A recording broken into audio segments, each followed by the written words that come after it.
Good evening, everybody, and thank you for joining us in our continued study of Paul's second letter to the church at Corinth. This one, in every sense of the word, is a sequel. It's a follow-up to that first scathing letter, the letter that we believe was the one written with tears that Paul references here in 2 Corinthians. It has been an enjoyable study for me, and I believe for Jonathan so far. We find ourselves kind of halfway, close to halfway here as we move into chapter 6 tonight. My name is Ken Chapman. I'm the evangelist at the South Bumby Church of Christ in Orlando, Florida.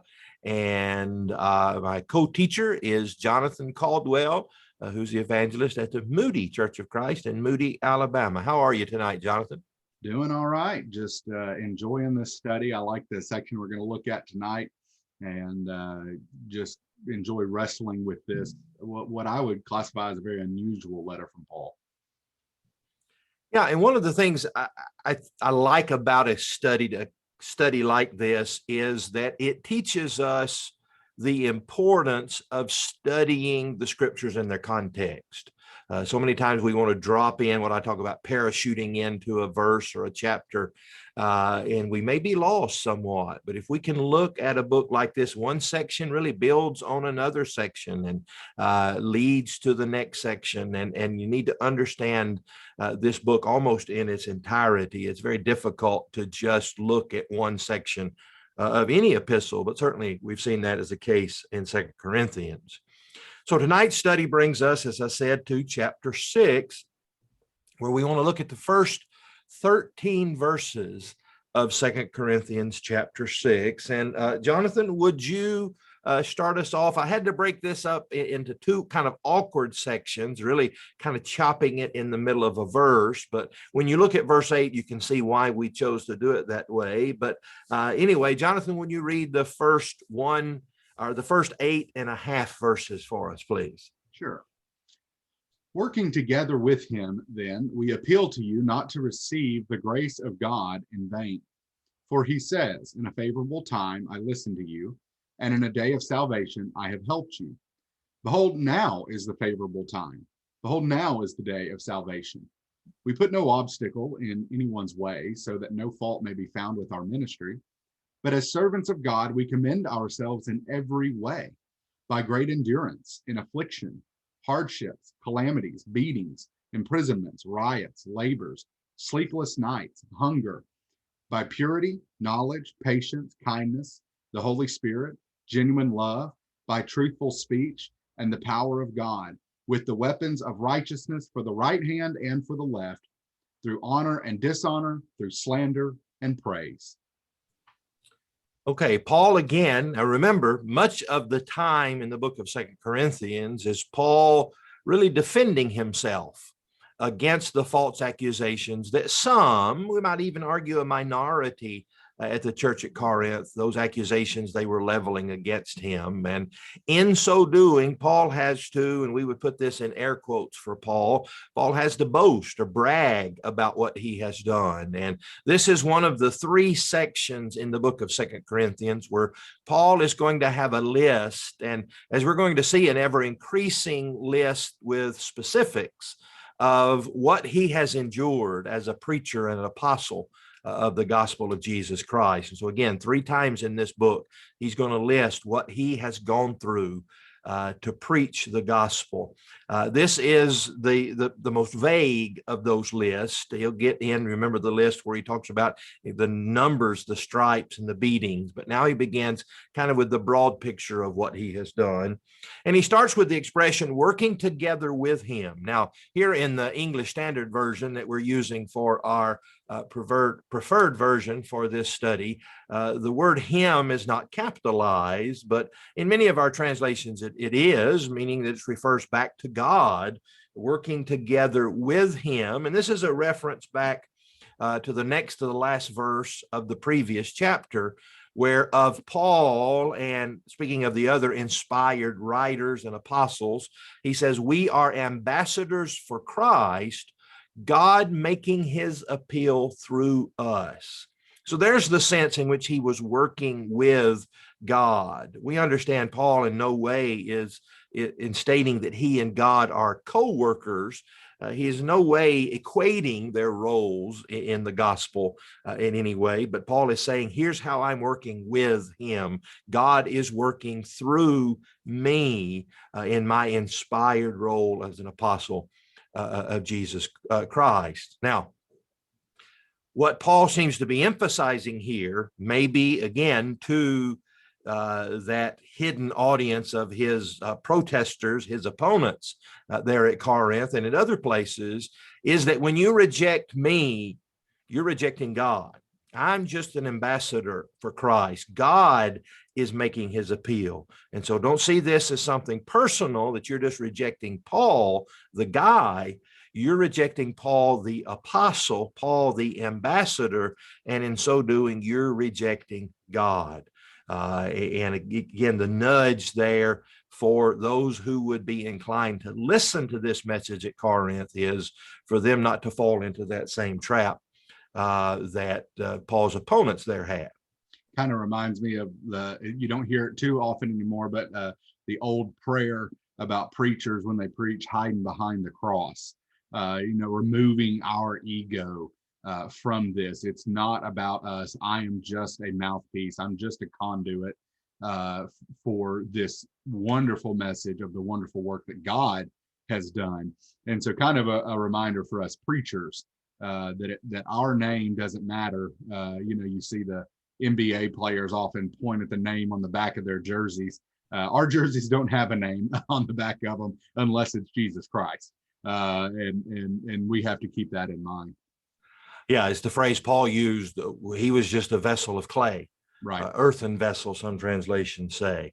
And so in rejecting me, rejecting my message, you're really rejecting God. And so our appeal to you is not to receive the grace of God in vain. Again, that's what you're deciding on. It's not whether you like Paul or dislike Paul, or agree with Paul or disagree with Paul, accept or reject Paul. It's whether or not you're going to receive the grace of God in that form of salvation. And you can receive it in vain. This is one of many phrases and verses in the New Testament that just destroy the idea of once saved, always saved. Here to this church, to these he called saints, he is saying it is possible for you to lose your salvation. You've received the grace of God, but it can be in vain if now that you've started the race, you fail to finish that. And so don't listen to these detractors, these opponents of mine, because they are in reality opponents of God and of the grace of God. And then he quotes Isaiah 49 in verse 8. It says, in a favorable time, I've listened to you, and in the day of salvation, I have helped you.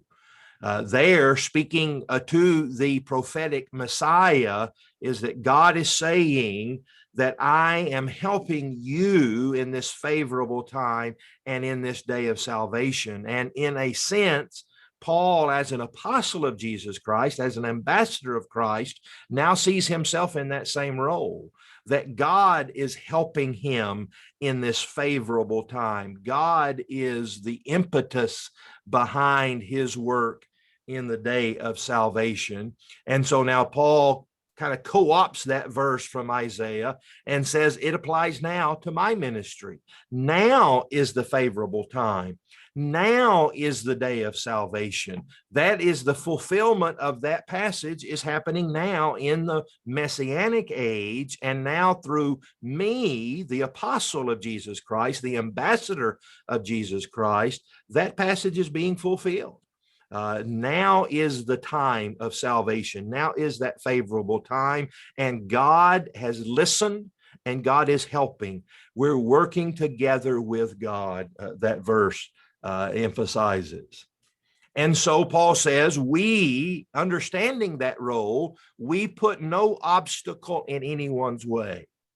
Now, is that just a statement of Paul, or is that an answer to some accusation that some of the opponents of Paul have made? It's both are possible, but he just simply says, we put no obstacle in anyone's way. Now, let's make an application to that today as preachers of the gospel, or of just a Christian who's to let our light so shine before men that they may see our good works and glorify our Father in heaven.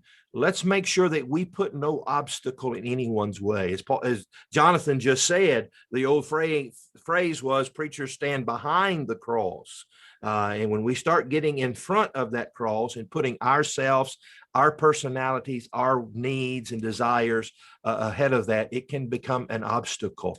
And the way we live our lives, if our lives aren't in accordance with the message that we preach, that's a way in which we become an obstacle to people coming to the grace of God. And so everyone who would in any way teach or preach the gospel must make sure that they're not putting any kind of obstacle, no excuse in my life and in my preaching that would keep someone from obeying the gospel. Jonathan?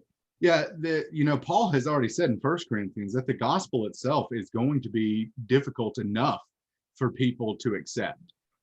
Foolishness to the Gentiles, a stumbling block to the Jews. So why on earth are we going to make it any more difficult? We need to lay it out. And I think this is what Paul says earlier and later in this letter, is that you got to lay it out as cleanly, as openly as possible, and just let the goodness come through. And anything we might do to cause an issue there is just abhorrent because of how good this is. Why are we going to insert ourselves into this equation to cause more trouble or more difficulty in accepting what is going to be hard for many people to hear anyway? Absolutely. And you make a good point there that the gospel is already going to be rejected by some, but I want to make sure I'm not the reason that it's rejected. The gospel is going to offend some people, but I want to make sure that that offense is not coming from me, it's coming from the message. And so I deliver that message in a loving, caring, and compassionate way. Not this idea that I'm telling you you're going to hell and I seem to be enjoying it. If the gospel is going to offend, it will be the gospel that offends, hopefully not me. And Paul continues that when he says, so that no fault may be found with our ministry. But as servants of God, again, that's how he's working together with him. As servants of God, we commend ourselves in every way, everything. Now, we could make a list, couldn't we, of every way, my moral life, my style of preaching, everything that we could list there. We should be the way in which we commend ourselves so that the gospel is what's in the forefront. And if something is to be rejected, it's going to be because they rejected the gospel of God, not me as its messenger. And so now he's going to list some of those ways in which he has commended himself by great endurance. And as we read through these, I'm going to read through them rather slowly because I want you to think about Paul and how these specifically apply to the life of Paul.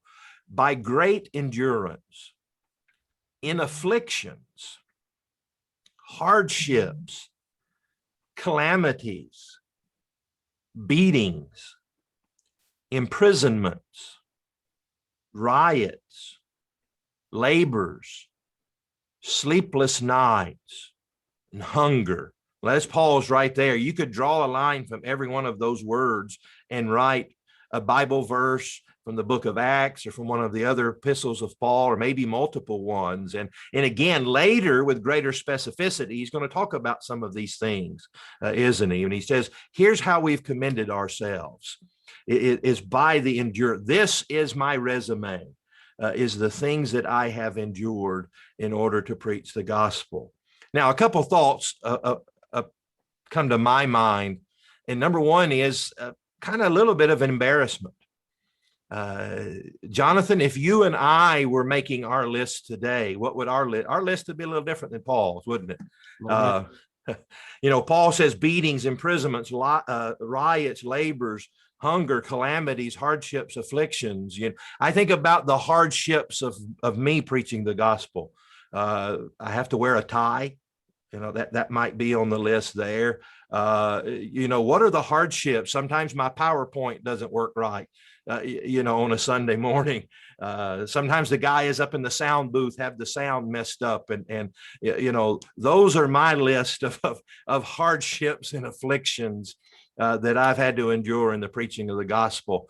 I don't think I'll bring those things up in heaven to the Apostle Paul of what I've gone through. So there's a little bit of an embarrassment there that what I complain about, and I'm being somewhat facetious there, but you think about the hardest thing I've had to face as a preacher of the gospel in the 21st century, it wouldn't even make Paul's list. Paul would say that was my good day.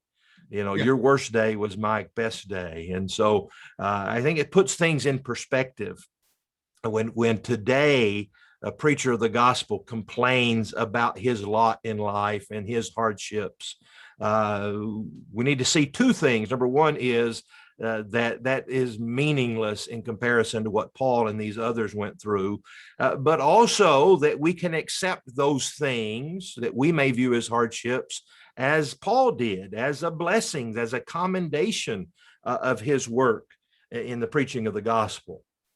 But then he goes on to say, by purity, knowledge, patience, kindness, the Holy Spirit, genuine love, by truthful speech, and the power of God. And so here are the other things that he has on his resume. They're not all bad. The first list were things external that were happening to him. The second list seems to be more internal, of things that he possessed in his work of preaching of the gospel. And he goes on, he concludes the list by saying, with the weapons of righteousness for the right hand and for the left. Now, later in the book, in chapter 10 and in verse 4, and we'll try to remember and reference back to this in a couple other verses when we get to chapter 10. But in 2 Corinthians 10, verse 4, he says, the weapons of our warfare are not of the flesh, but have divine power to destroy strongholds. And sometimes when we read that verse, the weapons of our warfare are not flesh, are not of this earth, we think, well, that meant swords and arrows, or today, guns and tanks. And obviously that's true. That's not the weapons of our warfare. But I don't think that's the point Paul is making. That point is so obvious. The weapons of our warfare are not carnal, Paul would point out. That is, that we're not going to use means of manipulation, earthly means to entice people into the grace of God. We're going to use the tools, the weapons that God has given us, the weapons of righteousness, and that is, I preach Jesus Christ and him crucified. That's our weapons. Anything else, the weapons of unrighteousness, might be those things that would be an obstacle into someone's way of accepting and believing the gospel. Through honor and dishonor, through slander and praise. And so Paul had received some honor. Paul had received some dishonor. Paul had received some slander and some praise. Now, is that true in the general sense? Absolutely. But it's also probably true in the city of Corinth alone. That some there honored the work of Paul. Some were obviously dishonoring it. Some were praising the work of Paul, working together with God as an ambassador of Christ. But some were slandering him. And that this Paul seems to be saying that's the way it is. If you're going to preach the gospel of Jesus Christ, this is going to be the reaction to it. And one of the hardest things I think Paul would have us to know is not the sleepless nights, the calamities, the beatings, and the imprisonments that were an obstacle, we're going to use his word there, to him preaching the gospel, a hardship. The greatest hardship is how he started this, and that is that some would receive the grace of God in vain. That's the part that hurt Paul more than the beatings, more than the imprisonments and the hardships that he would face. That's the greatest hardship, is that he would go through that, and then some in Corinth would either reject the gospel or would fall away from that gospel and that grace of God. Jonathan? I'm looking at this, the second section. The first one is the physical things. in which he is commended to them. Then you have the internal things. This reference to the Holy Spirit here. Now, obviously, the ESV is capitalizing that, and I've wrestled with that. Do you think that could just be a reference to a Holy Spirit, as in your spirit, Ken, needs to be holy, or do you think that is a reference to the Holy Spirit, the being of the Godhead? I guess it could be small h, small s. My spirit is to be holy. But I have to wonder, how would the Corinthians have known that? We see the phrase Holy Spirit, the two words coupled together, Holy Spirit. Our mind, and I would imagine the minds of the original audience, are naturally going to go to deity, to a being. And so I would have a hard time seeing it otherwise, I guess. Well, I guess my thought is because these are characteristics of Paul. Purity, knowledge, patience, kindness. I guess you could argue, why include the word spirit there then? It would be, you might expect to read purity, knowledge, patience, kindness, holiness, genuine love. Just something I was, so then my question then is, how does the Holy Spirit fit into that list of ways that he is commending himself to these brethren? You see how purity and knowledge and patience and kindness and love work out there. Would it just be the gifts of the Holy Spirit that he is able to do? Or because that would almost kick it back to physical things. I don't know. I'm just kind of wrestling with that, the role of that phrase there. It does appear to be a little bit of a non sequitur. It doesn't kind of, the old, was it the Sesame Street song? One of these things is not like the other. I agree with that. But think of it in the sense of what he's saying. We commend ourselves by truthful speech. We commend ourselves by purity, knowledge, patience, kindness, genuine love, the power of God, and the Holy Spirit. And so these are things that commend us. Some have to do with Paul's attitudes and actions. Some, the power of God and the Holy Spirit, are the kind of the mover behind those things, we might say. That is the way I would see it. But I see your point, that it could certainly be that there's the idea of his spirit that is motivated by the holiness of God. Kind of the only little blip in there that caused me to wonder what's happening there. Yeah, no, I agree. Again, through slander and praise, that's happening at Corinth. There are those opponents. We might argue again from the context of 2 Corinthians, many of those were Judaizing teachers, were seeking to slander Paul, but some were there praising him. And by the way, you make your choice, Corinthians, as to which one you're going to do. But let me remind you, I'm working together with him. I'm an ambassador of God. God is working through me. And so you decide whether you want to be on the slander side or the praise side. All right, Jonathan, will you read our last section here, verses 8 through 13? Yes. We are treated as impostors and yet are true, as unknown and yet well known, as dying and behold, we live, as punished and yet not killed, as sorrowful yet always rejoicing, as poor yet making many rich, as having nothing yet possessing everything. We have spoken freely to you, Corinthians. Our heart is wide open. You are not restricted by us, but you are restricted in your own affections. In return, I speak as to children. Widen your hearts also.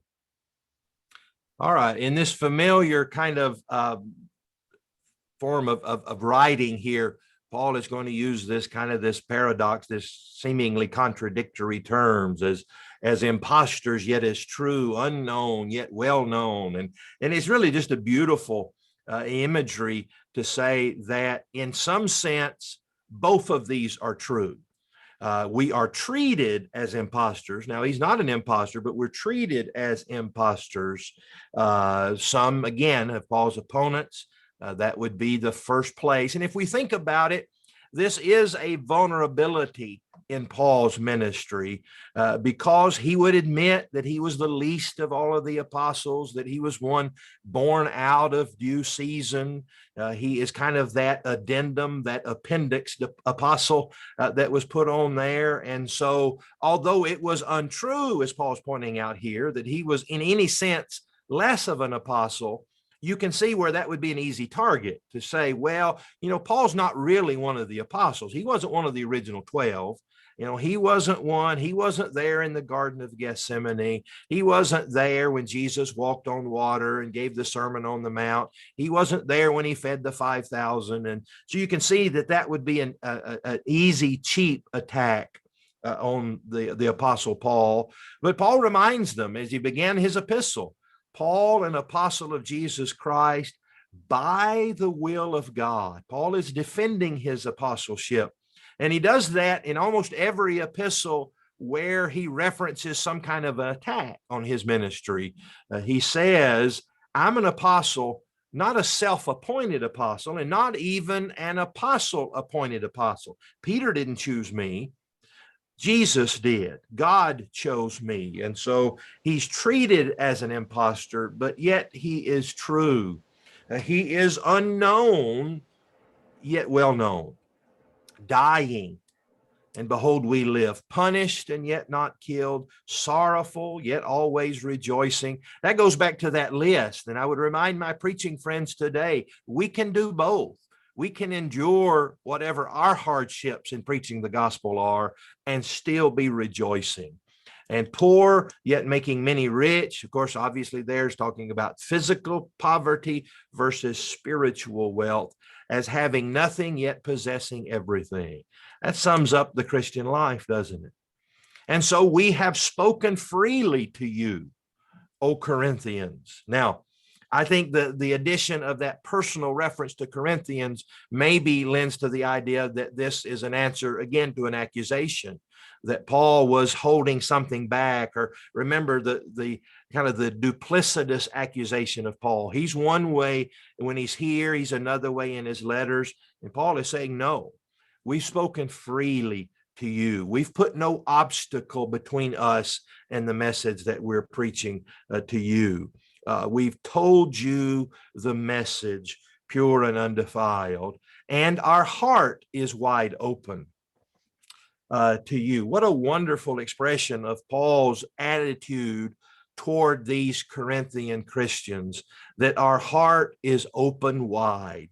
What a beautiful way of expressing his feelings toward them and why he was going to the trouble of defending himself, defending his message, his ministry, and why he had spoken freely to you. There's a little bit of play on words, isn't there, Jonathan, in these two expressions? Can you help us to see that? Yeah, the phrase, we have spoken freely to you, in Greek is literally our mouth is open to you. And so Paul is going to play on that concept. Not only is our mouth open to you, but our heart is open to you. And so there could be maybe an even deeper meaning here. It's not just that we're getting on to you or yelling at you or rebuking you. It's not just our words that are coming out to you, but my love, my heart is with you as well. And it's easier to take rebuke and that kind of a thing when you know where they're coming from. And so he says, our mouths are open to you, our hearts are open to you. So please take this in the manner that we mean it to some extent. So many times my mind in Paul's relationship to the Corinthians goes to the parent-child relationship, and that certainly applies there, the discipline. And a good loving parent is going to do that. They're going to love that child so they understand that discipline's coming from a place of love, but they may actually explain it. Look, here's why I'm having to discipline you. Right. It's because I love you and I want you to be a good boy and girl. And we have those conversations. And yes, it appears Paul's having that conversation with his children here. And so he says, you're not restricted by us. Again, is that an accusation? Some language some of his opponents have used. You're not restricted by us. We've spoken openly. As Jonathan said, our heart is open and our mouth is wide open. We've spoken free. We've told you everything. We're not holding anything back. And so if you are restricted, you are restricted in your own affections. If there's a problem in this relationship, it's on your end, he's saying. I've done everything that I could. I have opened my heart. I've opened my mouth in the preaching and teaching of the gospel to you. And so there's no restrictions on my end. And maybe not just that, but Paul is just letting them know, yes, I had to be harsh in that first letter, but it came from a place of love. And so there's no hard feelings on my end. Yes, I had to get on to you. I had to chastise you and correct you, but I'm not holding a grudge. That's not because I didn't like you. It's because I love you. And so there's no restrictions here in my affections. And so Paul's plea, his beg to them is, in return, I speak as to children, widen your hearts also. You do the same. You reciprocate. You open your heart to us. And accept it. And it's kind of, we use the saying or the expression sometimes, take it in the spirit in which it's intended. Mm-hmm. Take this harsh message of 1 Corinthians in the spirit that it was intended. Yes, it was harsh. Yes, it caused sorrow, as he's going to say in the next chapter, but it was because our heart is wide open. That's why we spoke those things. And so you open your heart in reception to us, into our message as well. Seems to have been some Corinthian pride here, kind of putting up some shields, some walls, because they had been rebuked, kind of bruised their ego a little bit. And he's saying, no, let's not do that. Understand where I'm coming from, and let's make sure this love that we do have for one another continues. And if we're honest, we can have a little bit of that Corinthian ego when we're corrected as well. The tendency sometimes is to bow up and say, who are you? No, if I was wrong, I need to accept that correction and open my heart to that as well. All right. Thank you for joining us this Monday night for our study in 2 Corinthians. Join us next Monday night when Jonathan will lead our study beginning in chapter 6 and in verse 14. We look forward to seeing you then.